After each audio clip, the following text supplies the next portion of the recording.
here with Ashley and Tim. Thank you so much for coming today to talk about your book and just everything you guys have been through. So before we get started talking about all of that, why don't you guys just introduce yourselves and kind of how all this came about? My name is Ashley Ashcraft, and I've been a military spouse for 15 years. And I recently wrote the book Mission Ready Marriage to help guide other military wives with the information I wish I would have had. And I'm Tim, Ashley's husband. That's how I identify now. Just really excited to finally see, the military. I've been in the Army for over 17 years, and it's been largely about my career and where we move our family and just by nature of the beast. And it's really cool to see Ashley's lifelong dream come true, albeit maybe different than how she envisioned or we envisioned, but to see it, help other people in what we've gone through. And I think she said one time, if it can help one person, then it's worth it all. So it's definitely already helped a lot of people. And I have to read that book over and over again too, to get some good tips. How'd you guys meet? So Mrs. Hughes' freshman English class at Saguaro High School. Oh. Curly brunette walked in, and it was over from there. But first day of high school is when we met. Yeah. Mm-hmm. Did you guys stay together the whole time or break up? Well, we were really good friends and tried dating a few times, and then it finally stuck our senior year in college. Okay. It only took me 8 years to convince her. So we started in middle school. Oh, wow. And we would typically date during the school year, and then summertime, we would break up. And then come the beginning of school year again, we would start dating again. Yeah. I think we were the opposite, probably. Yeah, I think we're more summer fling than it. Summer loving. Definitely grease lightning going on there. Yeah. Okay, so what did you think if you guys got together in high school and you said he was going to join the military? What did you think about that? I would have had no context for that. So my family didn't, other than an uncle, and my dad was very shortly in Korea, but none of that happened while I was around. So my family didn't have any patriotism, wasn't part of it, or, we weren't going on base for anything. We didn't have access to that. So when he took his tour to West Point, I didn't even know where West Point was or what that was. And so it was just completely new. So I wouldn't have known what to think about it other than I wasn't happy that he was going across the country. That brought a lot of tears. Did you come from a military family background? Or? I didn't know it at the time. I knew my granddad served in World War II, but come to find out years later through genealogy and everything, we've had someone serve in the military since the Revolutionary War in each generation. But I didn't know that at the time, and I too didn't really know West Point at all at first. When I first heard about it, I thought it was in California. It's in the Hudson River in New York, and didn't know what I was getting into with military academy life. But one visit, senior year of high school. So I know now, but I didn't know then. Was it something you always wanted to do, or why did you choose West Point? I was really, there were a couple other folks from my high school that were a couple years ahead of me that went. And so when I went to visit, I stayed with them, and they were really impressionable, and it had all the opportunities that I was looking for. You could keep up with sports. Every cadet has to be an athlete, much like, some other military academies and schools, but, and then engineering, strong engineering school. And then I liked the idea of being in the military after that. And you can do almost anything you want in the Army, and lots of avenues there. So I liked the opportunities that it brought. Mm-hmm. What were your plans? I didn't think beyond just applying at our local college. So I went to University of Arizona, which was 30 minutes away from my home, and that was all I was thinking. So I never broadened my horizons beyond that. Mm-hmm. What'd you major in then? I changed my major about 5 times, and I ended up majoring in secondary English education. So I used to teach high school English. Okay. Well, that translates well to a book. Yeah. So fast forward 17 years then, how do you come up with the idea to write this book, and what was everything behind of it? So I self-published another little book called Stop Being a Blank Wife, and you fill in your blank. Stop being a bitter wife, stop being a resentful wife. And an editor at another publishing company came across that book and had read it. And she said, have you ever thought about writing a book for military wives? And I believe God, she had explained that she believes God has determined our boundaries based on Acts 17:26. And she said, you are a military spouse for a reason. Why don't you use your gifts to help that community? And I really hadn't thought about it before then. And so I wrote my book proposal and my first 3 chapters that you submit. And it actually wasn't picked up by that publishing company. But I figured if God has placed me here and I've already written these first 3 chapters, then I'd like to pitch it to other companies. And so that's how the book came to be. How many different publishers did you have to submit before you finally got one? Several. So I think the statistic is you will get turned down on average 70 times before a book gets picked up. And they say it's a 1 in a million shot to be traditionally published. So it was definitely a God thing because at that time I didn't have any social media platform, which is a huge aspect. They won't say yes to you unless you have tens of thousands of followers. And I think I had 100 followers on Instagram. So it just felt like such a God thing. But it was, my publisher pitched it to, I think, about 10 companies before a publishing company agreed to publish it. When you were going through that process of the rejection and people not picking you up and, you know, you still feel like it's God's calling, how did you personally deal with the emotion that gets wrapped up in that? That is a fabulous question. And he can attest to laying on the bed with me sobbing when I got no's, where especially on this first publishing company, I really felt like I was going to be a yes. And it was no. And I bawled and I was really hurt and distraught. And you invest so much time into this. But then again, I think if you are familiar with God, you know that his plans for you are good. And sometimes he says no as a form of protection to us. And I felt like that's what that was. And he was drawing me to another publishing company. And so I just continued to take the next step. That was going to like a writer's conference, hiring a literary agent, and just kept being obedient in the small steps until the large step happened. Were the first 3 chapters that you submitted still the first 3 chapters, or do they like move They it are around? the first 3 chapters. Are they? Yeah. Okay. So chapter 1 was like a gut-wrenching thing for me. So where you talk about your phone call. Great. Yes. I'm going to cry. Because I've had a phone call like that. So I don't want you to tell too much about the book on the podcast because I want people to read it.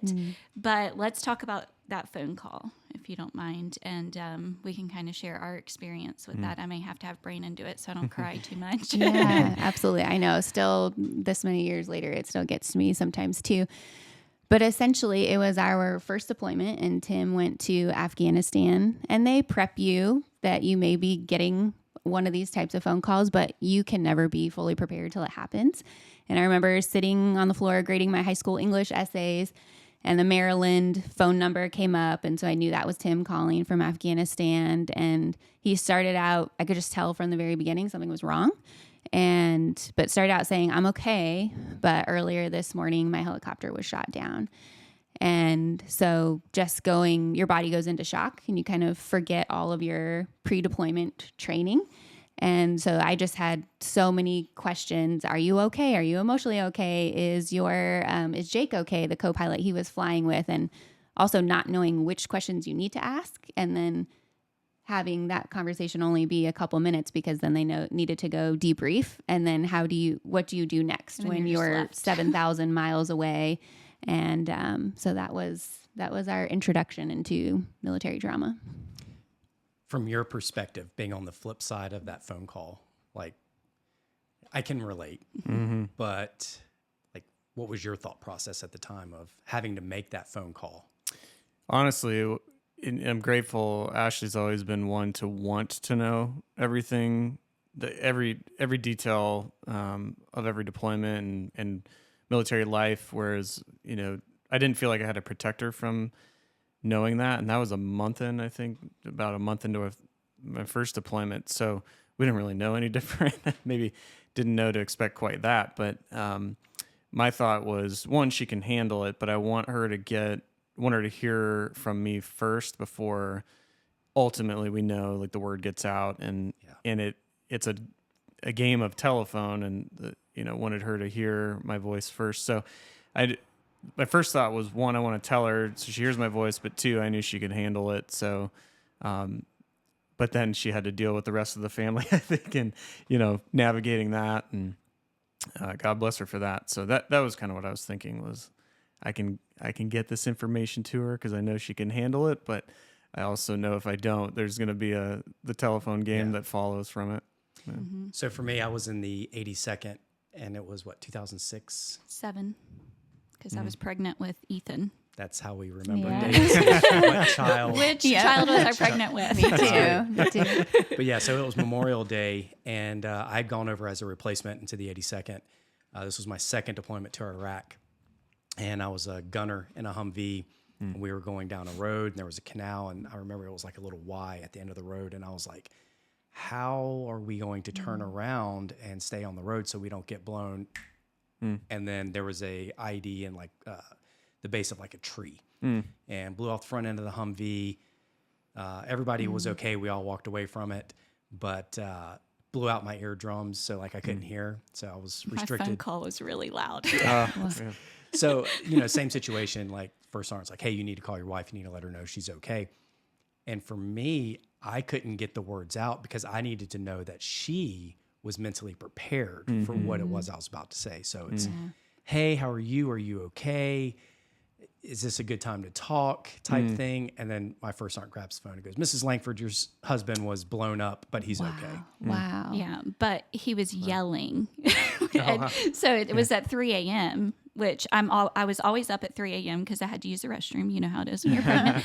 And so it was at 3 a.m. and I was already awake and praying. I always would pray for him. And he was yelling. He's like, hey, I was like, why are you yelling at me? And he couldn't hear what I was saying back to him. So yeah, then his first sergeant got on the phone and I was like, but he said he was okay, but he's yelling. But is he lying to me? Like, what's really happening? So, but you can talk about God's provision in that. So that was at I don't remember what the time difference was, but 3:30, 4 o'clock in the morning, stateside, East Coast time, like 10:30-ish in the morning in Iraq time. And she woke up to use the restroom, started praying. My dad woke up in the middle of the night, same time, started praying. Wow. My grandmother woke up in the middle of the night, same time, started Wow. praying.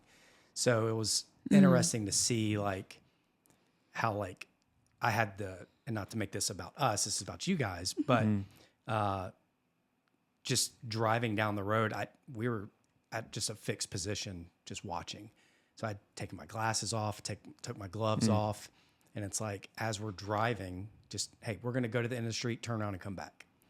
I should put my glasses back on. I need to put my gloves back on. And just those little instincts. But you can look back and see all the people that were praying for me at the time. It's like, there's no coincidence. No, there's not. And like you just said, it's about us. It's really not. I think as believers gather around this table, it's about God. And so you're following the Holy Spirit's leading to take these little things and then your faithfulness to be praying for him in the middle of the night when you wake up and your father and your grandmother. And that's beautiful. It's just, such a testament to God's protection in the most dangerous situations.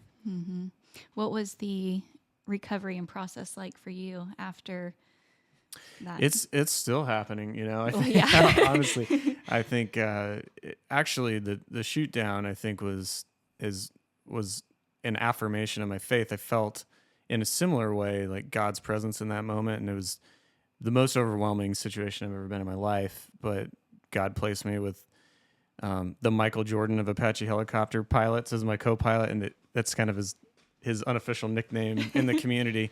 Just an incredibly skilled pilot to keep that aircraft airborne long enough for us to survive it, and got us inside the wire when we landed. But it was really an affirmation of my faith. I grew up a believer, and but I think everyone has to reach a point where they reaffirm their faith, baptized with their own consciousness, and that certainly helped. But I think the longer term deployments, the indirect fire and just that's still a work in process of being very jumpy and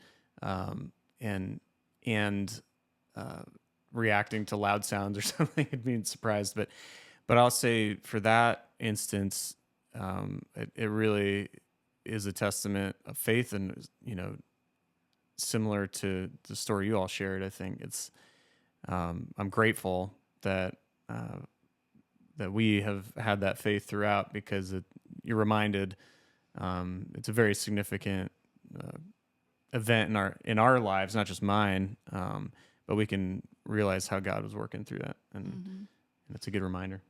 For him, it was, I think, the next week or something that the convoy. Yeah. So I couldn't go outside the wire until my eardrums closed up. And then I got some water in it and it got infected. So that prolonged it another couple weeks. Wow. Well, it was like 2 weeks later, Small Presence Patrol went out and they left on foot. They were cutting through a cemetery. And one of the Iraqi army guys that was with them in the back of the stick stepped on a pressure plate IED, killed him, killed one American, and wounded one other guy. Lost his arm. And I didn't go out because I was restricted to the wire, but I knew as the new guy in the unit, my place is either going to be in the very front or the very back. So it's like, wow, was this God, foresight protecting me? And not to take away from the guys that of course actually gave the ultimate sacrifice, but you never know. Yeah. So, wow. Yeah. It's hard to see all that. And stuff you never expect. And it really plunged you right into your first deployment. Welcome. Yes. It's like, oh my. You mentioned in the book about the marriage oath. Did you come up with all of that yourself, or? I did. I feel like, I've sat through so many of these ceremonies, and some that he's conducted himself, re-enlisting other soldiers. And I just wondered, there is so much stress and unknown as a military wife, that what if we had our own oath that we said at the beginning? I just feel like it could give us a little grounding into the importance of what we're about to walk into, that we're not, I think I was stuck for a while and thinking I was just following him around. And then it can feel like you're not part of this military life. You're just following them around to each location. But really, I feel like we are called just as much as our spouses, that there is work God needs us to do in the military community as well. And that, it could just help ground us if we had an oath too. So that was just something I made up. I loved it. I was never really a very involved military spouse. Like, we didn't move around a lot. We went to Colorado for 2 years and then came back at Fort Bragg for the rest of the time. So I can say Fort Bragg on here. Yeah, I'm saying it. We came back to Fort Bragg for the rest of the time. But while we were in Colorado, I went to my very first FRG thing, and there was just so much gossip and stuff. I was like, these are not my people. And so I surrounded myself with military spouses, but not necessarily people from the same unit. And then it was just a few months later he deployed, and I just came back home because I'm like, I don't know anybody out here, and I'm pregnant, and surprise. And, I don't want to be out here having a baby by myself with strangers. So I came back home, and then it wasn't after you got back, we moved because that was a really long deployment. So after you got back, we moved to Bragg, and then we're only an hour and a half from family, which is great because we have support system close, but we're still a little distance. Space too. So I'm curious as to kind of your perspective as, again, being on the opposite side of, the military spouse. For me, it was always, I still don't fully understand everything she had to go through as a wife, as a mother, being here by herself. Everything breaks as soon as we leave. Amen. There's always a catastrophe, a fire that has to be put out. And one of the first pieces of advice I got in Colorado, I was a PFC out there, and my sergeant was like, support your wife no matter what, because she is sacrificing everything for you. And for the longest time, I just took that as not understanding it, but just being like, You want to be a yoga teacher? Okay, you can be a yoga teacher. Oh, you want to work here now? Okay, yep. I was told I got to support you no matter what. But it wasn't until probably year 15 where, we were talking before recording about everything that happened. And that was when I was finally like, I got it now. And I'm tired and I'm done. So, and when that happened, we had that conversation. She was just like, oh, thank you so much. And I was like, well, why didn't you ever tell me? But it took 15 years for me to get there. What about your perspective? No, I love that advice, and I'm still getting there. I think that if I'm being honest, and I think the book shows this in a way, in a delicate way, that what I alluded to at the beginning of a lot of it's focused on the soldier and the mission, and everything else you will leave a wake of destruction if you have to accomplish the mission, and you can carry that into your family and into your marriage, into your relationships, and I think that it was maybe assumed that she would just get a new teaching license every state we went to, and it was very difficult. And I think when I came back from the first deployment, I had gone through a lot and had changed personally a lot, and my demeanor towards her, and just whether I intended to or not, deployments can do that to you. But also from the sense of supporting her no matter what. I think that I am still.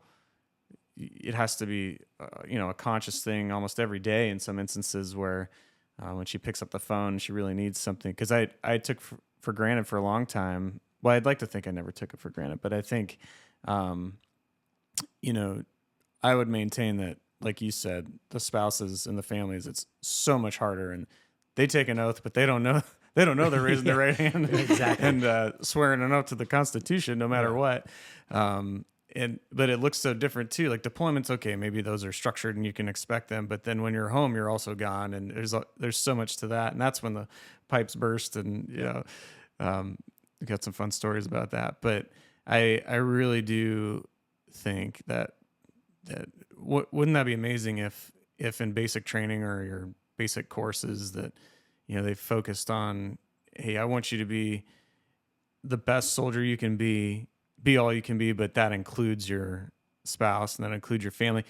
And there's a lot of resources out there, don't get me wrong, but I think that over the years I've realized, well, I really didn't do everything I possibly could to allow her to have whatever career she wanted, or at least set the conditions for that to flourish, and we've thankfully for her grace and mercy, we've navigated that throughout the way. But it's so easy to do, isn't it? Oh yeah, piece of cake now. But 15, 17 years later, I mean, with retrospect, I would have liked to go back.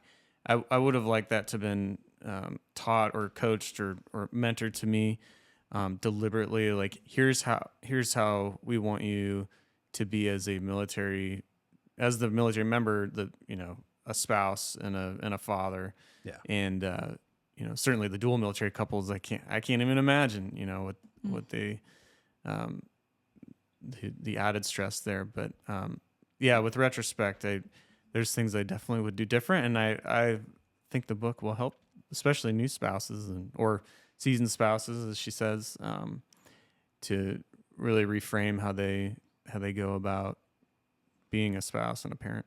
Well, it helps even retired spouses, because she talked about not resenting your husband, and I will admit I resented him a lot. Yeah, this first year has been hard for us because it goes back to me trying to find out what my identity is post-military. Yeah. It's, I spent 20 years being told where to be, when to be there, what to wear, what exactly you will be doing. And then you wake up one day and it's like, I can do whatever I want to do to an extent. Yeah. And so I feel a sense of freedom, and it's like, I can now explore like what I want my job to be. Who do I want to be as a husband, as a father? And then she has her own expectations. And then it's making sure that those marry up. It's like a deployment reintegration, but it's a life, like career reintegrations. Like, you know how it is when they get back from a deployment and you're like, it takes 3 weeks. That's our family time frame. I don't know about you guys, but I felt like it took 3 weeks for everyone to readjust to him being home. And in the thick of everything for the first 15 years, then he'd be gone again. And I'm like, great. And then it takes our kids 2 weeks to adjust for him being gone. And so, but this is like after a 20-year reintegration of like, now how will our daily lives, since we're not looking towards, okay, you're here for 2 months, we need to get all this stuff done before you leave again. Now it's like, oh, you're here. Like, and I had certain expectations of what that would look like, and he had certain expectations of what that would look like. And so it's retirement year is hard and nobody prepares you for it. That's what I had heard over and over. There's a chapter in the book on retirement, and I relied on other military spouses who have been through that, because we're not there yet. We're 3 years away. But over and over, I hear it's the hardest part is the transition. It's the hardest part on the service member, and it's the hardest part on the spouse, like you said, because you're reestablishing your identity.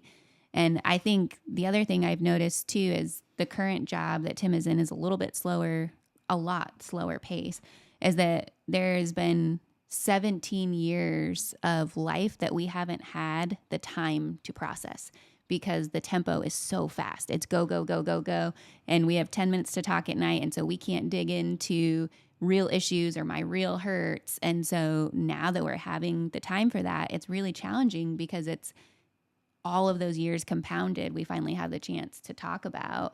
And I think that can be a similar transition for military spouses. They're like, I've been holding this stuff in for this entire time and probably not realizing it, because you don't have the opportunity to really talk, because you're on to the next deployment, the next training, the next move.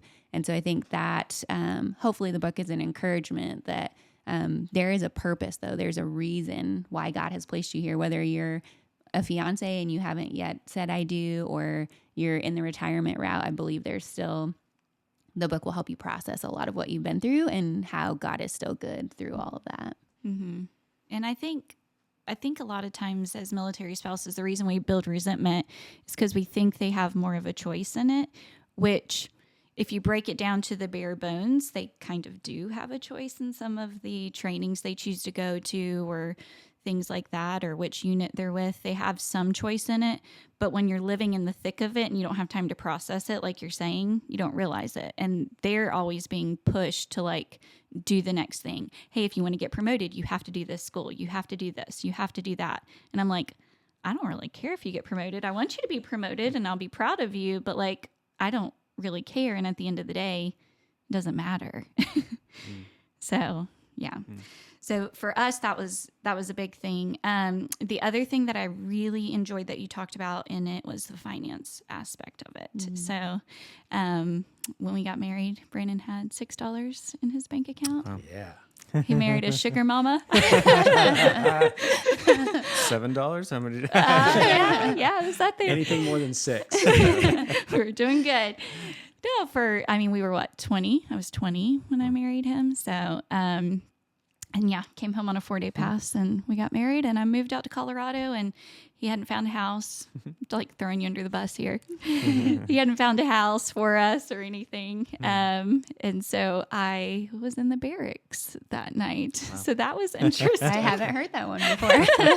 The next day I was in his room, and writing like thank you notes for our wedding. Oh, wow. And of course there was a random room inspection. They walk in, I'm sitting there, I'm like, hi, don't mind me.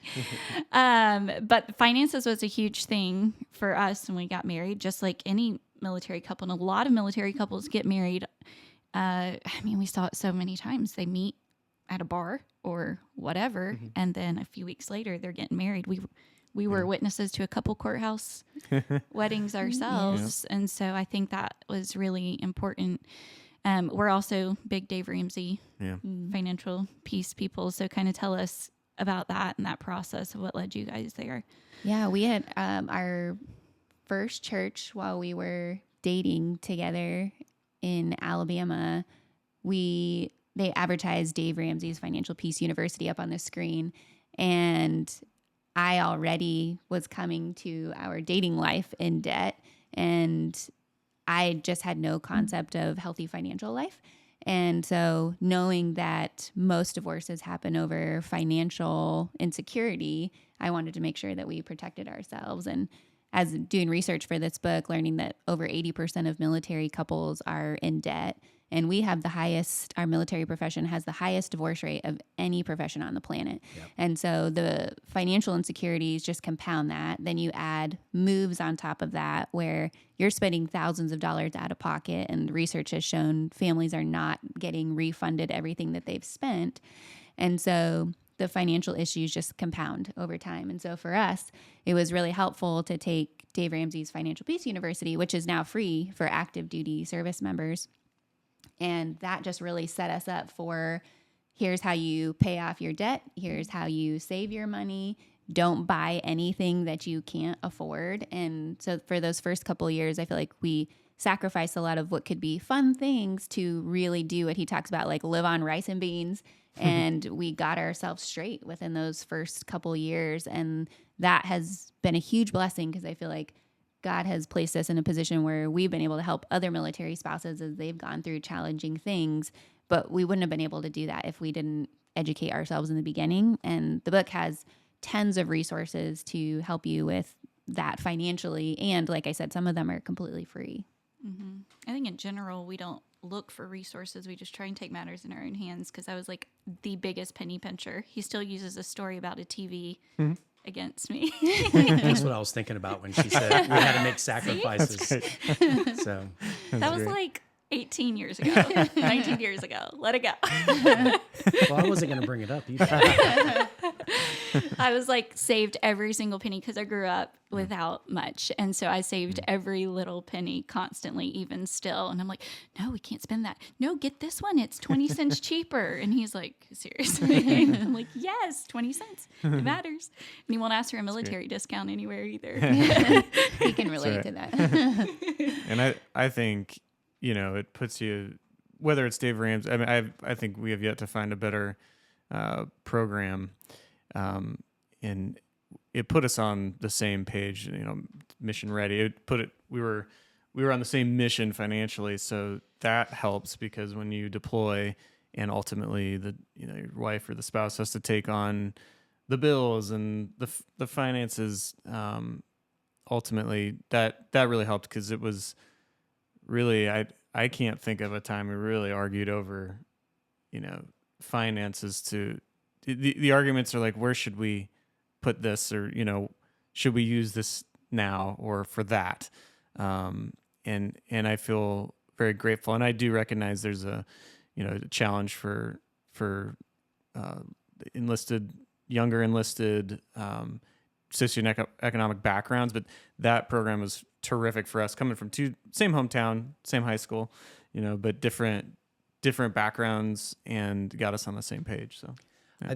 I think I have a question for you, but I think part of the problem is like, as soon as I got out to Colorado and living in the barracks while we were engaged, it's like, hey, have you signed up for the military star card? Yeah. You know, just put it on credit card. Yeah. And then, you can't pay your bill? Well, we'll just deduct it right from your check.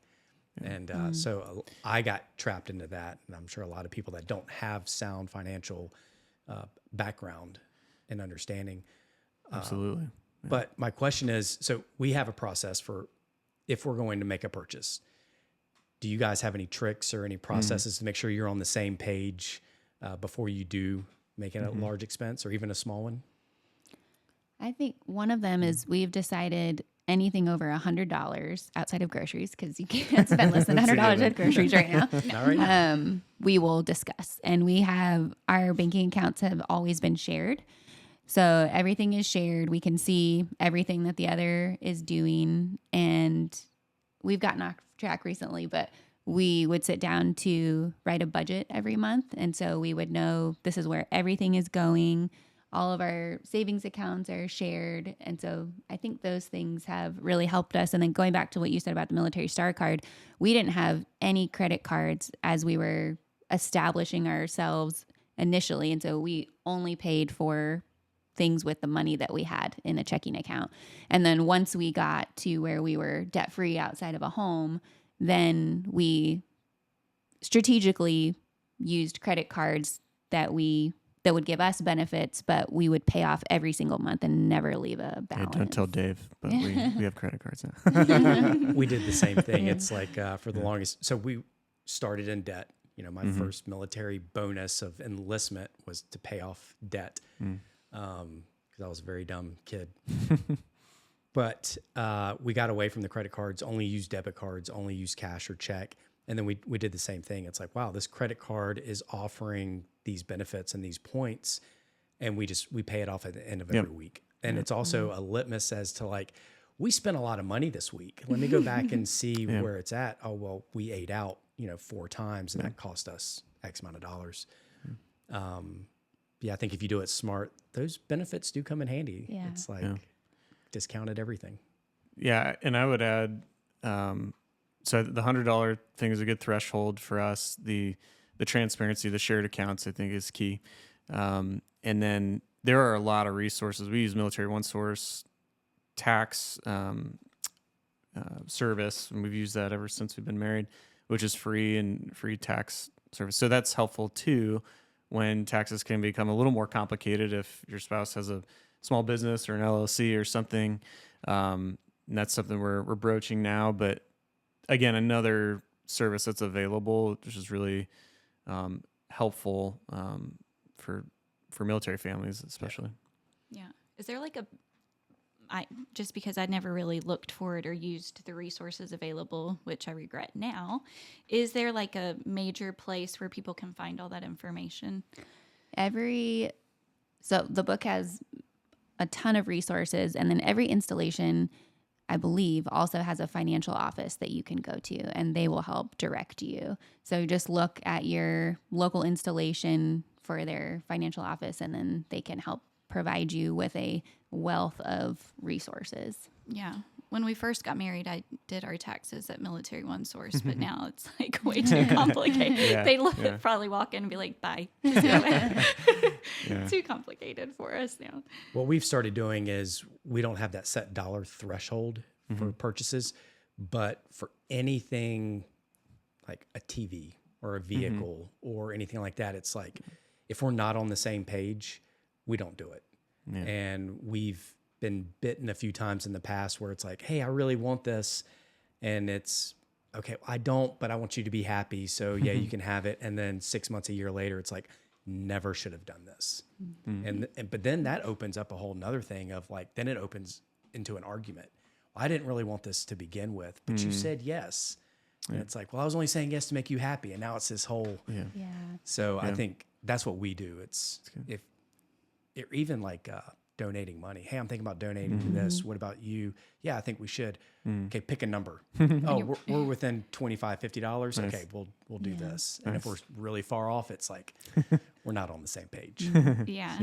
Yeah, it's like ready, set, go. And we both say our number. If it's not close, then we just don't do it. We learned that from one of our pastors, Michael Fletcher, when we went to Manna, when we lived in Fayetteville. Cool. And he did like a whole sermon series on finances. And he's like, if you're not on the same page when you do a big purchase, don't do it. And I think he used an example of one of their vehicles, and that was one of ours. Yeah. It was like, I wasn't ready to get a new vehicle. I was fine with my little car. And Braden's like, no, you need something nicer. You need something reliable. I don't want you to break down while I'm gone. And I'm like, I'm fine. I know how to change a tire, which they should do like a course on that when you get married as a military spouse. Like, I've changed toilets. I've done dishwasher disposals, flat tires, all the things. Amazing. Awesome. But yeah, it was like he really wanted to get that vehicle for me.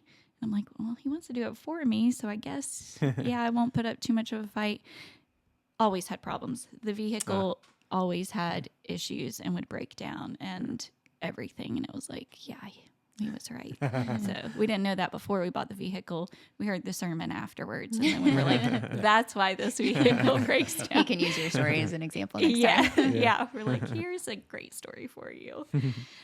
You talked about a lot, finances, moving, all of that. Like I said, we didn't really have to go deal with any of that.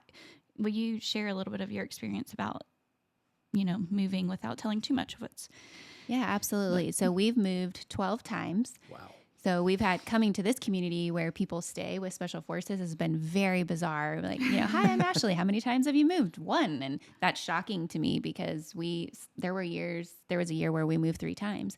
And so that has been very challenging. And as I've grown in my faith journey, I've learned that the most imperative thing is to pray for God to open the right doors where he needs you and your husband to both serve together, and to close the opportunities that you're seeking but that might not be his will, and to really get to a place where you can accept whatever those orders are that come in, because as you all know, like, they change.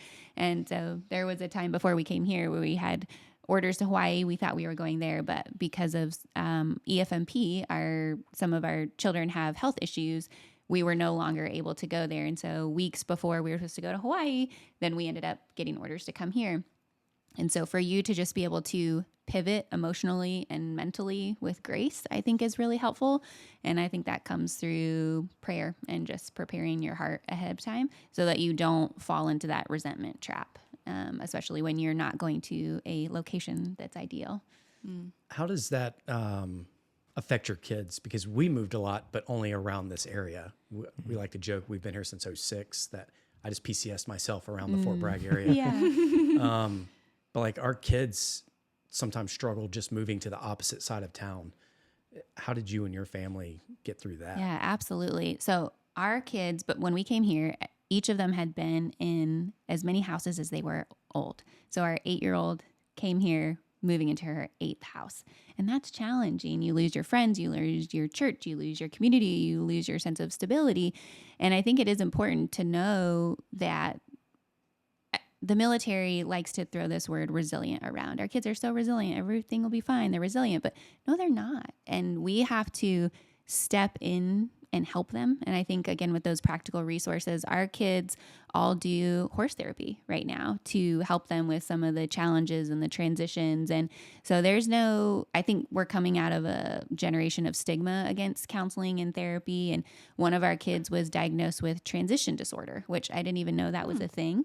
But their medical provider noticed all of the signs, and that was the year we'd moved 3 times. And so that doesn't even account for the hotels and the Airbnbs that you're staying in along the way and the 3 houses that you're in. It's just a lot of change for our children. So I think recognizing when they're struggling and being proactive about getting them help. And then also, like, we've done family therapy together along with our kids, and that's helped us be on the same page and more gentle and understanding with the challenges that they're going through. Mm-hmm. Do you find it difficult when, as a husband, as a father, it's like, I'm doing what I love, but what I love is causing this tension and arguments? How do you handle that? Well said. I mean, absolutely. Definitely a challenge where you feel really fulfilled in your work. But when your family is struggling and as a result of your career choice, I think we talk a lot about how I made decisions and joined the military, and we made decisions, that I couldn't even comprehend as a 17-year-old going to a military academy that my kids would struggle with transition disorder. I was so fortunate. My brother and I grew up in a very stable home, loving parents, lived in the same house till I left. And, I can't imagine having to leave. I found out later my dad had turned down a promotion in his work. So we would stay in the same home in the school. And I would have been devastated if I had to leave. So how we handle it, I'm just so grateful. And I think as you see throughout the book and Ashley's testimony of this all, so grateful to have a spouse who's on the same page in her faith. And we have fallen back on that. I mean, countless times, and for instance, the orders to Hawaii, that's something that I had a choice over. The Army's come online with this marketplace, and it's like farmersonly.com for, the Army, and you get to vote and, check mark, and they check you, and you get a match, and you get the orders, and, EFMP and COVID hit, and we're on our way to somewhere else, the complete opposite end of the globe where we thought, but at no point did Ashley resent me for that. And whereas I think maybe that could be very easy to do, she had a bigger perspective, kind of a godly perspective of, look, for some reason, God does not want us there. Who would want to work in paradise anyway? But, but also like maybe it's a sense of like he's in control and I'm not in control of where we go. And for her to have that perspective because of her faith was so, it's like a healing balm over the family, because then your family is the stability, and whatever house we get, she makes it a home, we talk about, but that, because then the kids would feed off. If she was resentful, the kids would feed off of that. I would imagine, and that would add to the stress of moving anyway. We're moving anyway, so that's already stressful.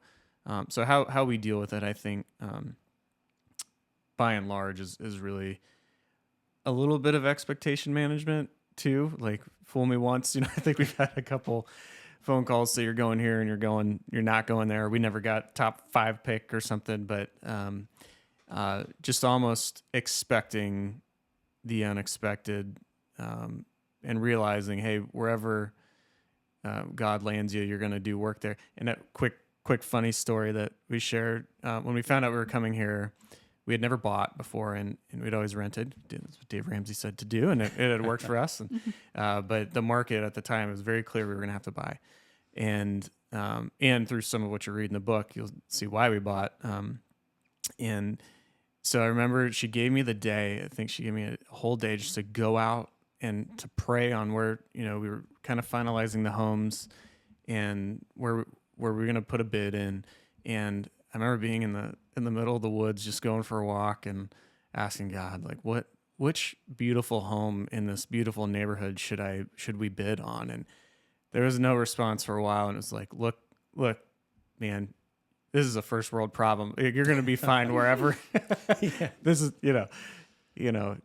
but she gave me that time to really, because you do feel a sense of responsibility. I would imagine you felt the same, like, in choosing that career and where your family's going to lay their heads is a big deal. So, fortunately we have used our faith throughout all of it to navigate and really be the litmus test. Is it important that we're at this particular location, or is it important how we live our lives at that, wherever we are? Yeah. For us, it wasn't the moves that built the resentment. It was the deployments and the time away. And at my retirement party, it was like I was thanking everybody. I was like, Mom, Dad, thanks for this. And Sarah, thank you for being by my side. My oldest 2, Josie and Ethan, we'll work it out in therapy one day. We've talked a lot with our kids recently. I missed essentially the first 8 years of their lives. Wow. And so for me, this last year has been like I've worked through a lot of guilt and shame that I have. Mm. And it's like I made these decisions and I have to live with those consequences, but I still have to be a father to my oldest 2, whereas my little 3, I'm home now. So I'm experiencing everything that I missed. So it's like, I come home and my son's 8 years old and it's like, what do you mean you can't catch a baseball? What's wrong with you? Like, what did your mother not teach you? It's like, no, I wasn't there to throw you a baseball. And so, and I think we all experience it and express it and deal with it differently. And, but yeah, for us, it's faith. It's, praying and reading the Bible every day. And then, now I'm learning like, hey, son, I'm sorry. And, it's really hard to say sorry to a teenage boy. Yeah. So I got to suck my pride up every once in a while. That's good. That's beautiful. But yeah, that's a big parenting lesson we learned about apologizing and even doing it to your toddler. I'm sorry, I lost my temper. Yeah. You were not, I mean, probably deserved it a little bit. You little rotten thing. The more you have, the more rotten they are too. But yeah, I mean, they're going through a lot and they're learning how to handle their emotions. We got to set the example. So the whole transitioning thing, like we talked about as far as EFMP, that stands for Exceptional Family Member Program for anyone listening that doesn't know. But sometimes that can work in your favor too, because with the deployments, I think people think of the military not like they're switching units, but they're like, what do you mean he hasn't been home? But he was in the 3rd ACR, and then they moved that to Fort Hood. I think it was Hood or something. Something like that. And we were like, yeah, we don't really want to go there. So that's when you joined the 82nd and then went to jump school. Oh, you have a fun story about that. On your way to jump school, what you got? Vertigo? Yeah. Oh, wow. Yeah, so I've gotten it. It's a completely sidetracked story. Yeah, that's fine. But yeah, I left Colorado, drove to Charlotte, spent like a night or two, and then I was driving to Fort Benning. And I guess it's still called Fort Benning. I'm not sure what they changed that one to. Moore, yeah. For Hal Moore. What is it? It's for Hal and Mrs. Moore from the We Were Soldiers. We Were Soldiers. Yeah. Okay. Yeah. I'll be okay with that. They're cool. Yeah. But yeah, I woke up at 4 a.m. to do the 5-6 hour drive down to Benning, and I was spinning. Oh. And if I turned my head too quick, my stomach would get upset. And I'm like, I have to check in by 2 o'clock. I have to get on the road. And so for the first 3 hours, just driving straight. And it's like, if I changed lanes, I had a big gulp. Just in case. Wow. But yeah, that was not fun. Can laugh about it now, but probably not. I wasn't laughing then. Yeah. Jeez. So did the 82nd, and then that meant get to the unit, and that's when he deployed with the IED you just spoke about. And then they were like, okay, you've been deployed too much, so we're going to move you to Fort Polk for your own. So that's called something else now too. For your own families, Johnson. Okay, I'm glad you know all these. For your own family's good. And I'm like, I don't think that's going to be the best thing for our family to move. And I said, well, you've always wanted to be special forces. Now's the time. And then even with that, they were going to try and move us to Washington. And I was like, EFMP. Work for me, because I have epilepsy. And so one of his deployments, my seizures came back after having one of our kids. I wasn't on medication or anything anymore. We thought I'd grown out of it. And my epilepsy came back after having Josie, our oldest. So we had to come home early. And so we were like, it really is helpful to be an hour and a half away from family, because if he's going to be special forces and leaving more frequently, to have the support be like right there to be able to come. And so that can work in your favor too, even though it took Hawaii away from you guys. Sorry. A lot of what Brandon and I are focusing on is fulfilling your purpose in life, since like we talked about him going through this whole identity shift after retirement and fulfilling your purpose. Yours is kind of twofold. And you mentioned in your book about your youngest child, Finley.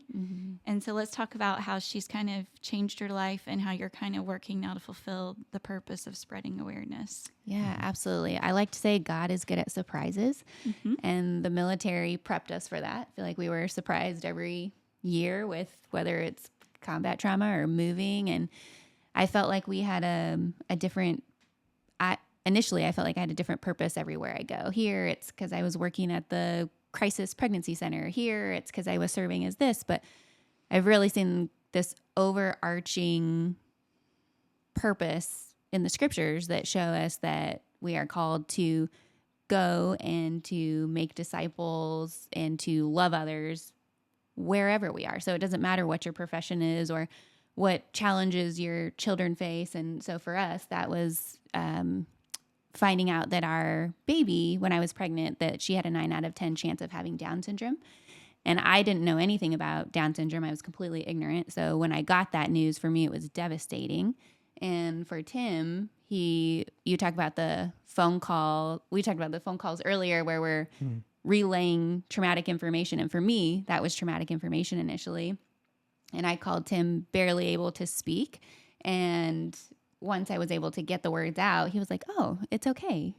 God has given her to us as a gift. He has designed her on purpose this way. And it was like all the things I knew in my head, but my heart couldn't correlate. And so she does in fact have Down syndrome, and she's 1 now, and she's been the biggest blessing to our family, and everyone is their best selves around her. She just elicits so much joy and love in our family and kindness. And so we've really seen God, again, our purpose is still the same, to share love and hope with others. But what we've learned, unfortunately, is that in America alone, 65 to 85% of babies with Down syndrome never make it to life because the doctors are recommending abortion for them. And so we're really trying to, through her life, feel like God is stewarding us, our purpose, in a new way of showing others that people with Down syndrome are a gift to our community, and we will learn more from them than they will ever learn from us. Mm-hmm. How has it affected your other children? It has enhanced their lives and made them better people. And there is the sense that she does require more care. So she has 4 therapy appointments each week and multiple doctor appointments. But the first thing they want to do when they wake up is run to Finley and hug her. And they're constantly telling her how much they love her and cheering her on. They sit in on all of her therapy appointments and they're learning how to help her. And so it's really beautiful to see them take on these servant hearts, but then also seeing how she is instilling joy in them. And there's been a lot of challenges in our life from military and other issues that we've encountered. But I feel like she's kind of refilling the bucket for everybody. Mm-hmm. So she's teaching them to be selfless servants and to love others and to recognize, I feel like, I'll speak for myself personally, I did not do a good job of teaching.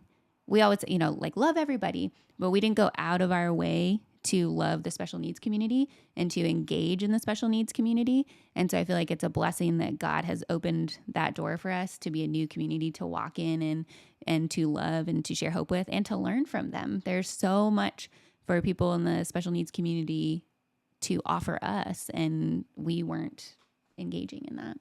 Mm-hmm. Mm-hmm. How did you feel hearing about it over the phone versus not being there, and kind of your thoughts? So I was in probably the busiest job I've ever had when she made the call, and we had this little deal where she really needed me, she would text me and call me, because I always had a couple phones, juggling and emails and in and out of meetings, and she's like, I need you to call me. So I was very concerned. When I heard her voice, I thought she had lost the baby. And so when she told me it was results of the genetic testing, which we had done to do a gender reveal party, I think at first it was relief that she didn't lose the baby. And then,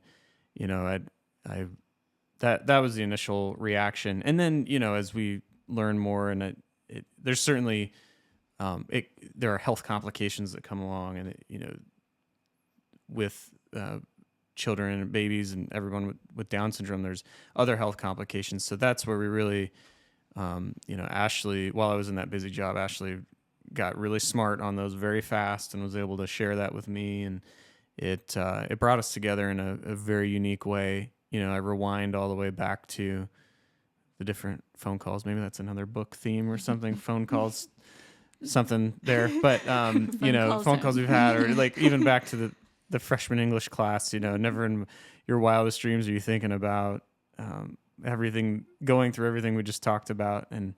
But in a way, it's brought our family together, brought us together in just the most tender mm-hmm. way. And it really is like a gift from God. It really is, because you realize how, I don't know, she's kind of made us slow down a little bit too, I think, mm-hmm. and appreciate, in her development and her time, God's timing, appreciate that it's going to be slower, but to enjoy those moments, I took for granted before she was born, like holding your child when they're born. We didn't get to hold her until about a week, maybe mm-hmm. about a week after she was born. Some of the other children in the NICU, parents couldn't even touch their children because their skin is still developing. It makes you grateful for modern medicine, makes you grateful for being able to hold your child at all. So, such a gift, and to see, the kids and other people impacted by that. And what Ashley said, I would agree. 100% of not stepping out because I think it's uncomfortable. You know, you don't want to offend anybody, and it's not a known, you know, how do I interact with a child with severe autism? You know, how do I approach someone with Down syndrome, right? And that's certainly I would do it differently and just ask the parents, you know, or get smart on that too. I have a question, but like I think there was so much stigma early, like years and decades ago, of like, what is this? Like, how do we interact with these people that have special needs? And so people don't want to talk about it. They don't want to express like, yes, my child has special needs, and I'm going to be proud of that. It's like, it's almost kind of shameful. But I've always noticed, and my experience with people that have Down syndrome is very limited, but I've always noticed like joy in their life and in the people around them. Can you talk about that? The statistics support that too. So if you ask the terminology is a typical person, in the typical population, 50% of people will say they're happy with their lives. And when they survey the population of people with Down syndrome, it's 99% are happy with their lives. And so I really believe it's a special gift that they've been given to embrace joy and contentment in their lives. And so that's what we have seen. But it also is, I think what I've learned is that it's also a misconception that they're joyful all the time, because they experience the full range of emotions just like we do. They will get frustrated. They will get angry. She will shout in the middle of her PT sessions because it's hard work. And she lets us know when she wants more food by yelling at us, you know, just different little things. So that, yes, they do experience a full range of emotions, but yes, they do seem to have this gift of being more content and joyful than the typical population. We were at the Homesteader Conference of America this weekend, and there was a young woman there, she was a child, but she had a look on her face of she was just so happy to be there. And it's like, it made me smile. It's like just to see that. But yeah, it's. We've also heard that Finley's not really verbal yet, but I look forward to when she can start, you know, having dialogue with everyone, because we've also heard there's not a dishonest drop of blood in their body. You know, they tell you how it is, like, oh, good, bad, and I know. So it's gonna be real good for everyone. But that's a fun, you know, character trait as well. We've heard that'll be one of your books. Quotes, quotes by Finley. Phone calls from Finley. I don't know. Yeah. How were other people's reactions to you when you told them that you were going to have a child that had Down syndrome? Was anyone discouraging of you continuing with the pregnancy? That's an excellent question. And I actually did a talk at our church about that, on helpful and hurtful responses, because I think people just don't know how to respond. Typically, we haven't been educated. At least I know I wasn't educated on how to respond if somebody had come to tell me that news. But a lot of it was hurtful. We did have, overwhelmingly, I would say it was positive. And I think that's how we were educated on how to inform people, which is important if you have a diagnosis for a child. To learn how to tell people was a part of the process. So learning to tell people, like, you know, we're still wrapping our minds around this. Please approach us with grace and excitement over this baby's life. We believe all children are created by God on purpose in in His image. But some people, their responses were like, "Oh, I'm so sorry," and then that made me be like, is this wrong? Is this bad? Is Down syndrome, because I'm still learning at the time, is this something that God can heal or change? And now we know it's not. They were created like this on purpose. But I think that's a wonderful question that I would love people to become educated on, is to approach parents that are going through an unexpected diagnosis with love and grace and celebration over the life and support. And we are here for you. And yes, this may be like learning. When I was pregnant, she had 2 holes in her heart and would likely, they told us at the time, she would need surgery. That, you know, we're here to support you, whatever you need. That would be helpful. But the I'm sorry's and the feelings of something being wrong and devastation, that was hurtful. Yeah. for our 5th pregnancy, that was a huge surprise. During the 4th, we had huge complications. I almost died, whole situation. And then 3 months later, found out I was pregnant again. And I had a C-section and everything. So it was like, we're trying to process this of now what's going to happen. And some people literally said, well, you're not going to keep it, are you? And I'm like, excuse me? Do you know me? Do you even know me and what you just said to me? But it was like, it really showed you the people too that care about you and support you. And I don't think some people necessarily say that from a mean place. Like they're saying it because they care about my life. But I'm like, of course, like God chose to give me this baby and he is something else. That baby. Yeah, I think for me, a lot of people would say, I'm sorry because they felt like it was a burden on us as parents, and it is life-changing. There'd be lifelong care, but at the same time, I think the best, as Ashley said, the best response was not ignoring that's that is significant, a significant life-changing event, but walking alongside you to say, hey, this is a gift. We support you through it, any complications that come with it, but wow, you guys are going to be wonderful parents to this child. And like, that was really encouraging because I was like, oh, okay, we got an army, Finley's fighters. We got a bunch of them alongside us. We got our own little army, and that helps. Cause I do agree. I think at least for me, I think it's maybe different for the mother receiving the news from a medical provider and being told, maybe influenced one way or the other.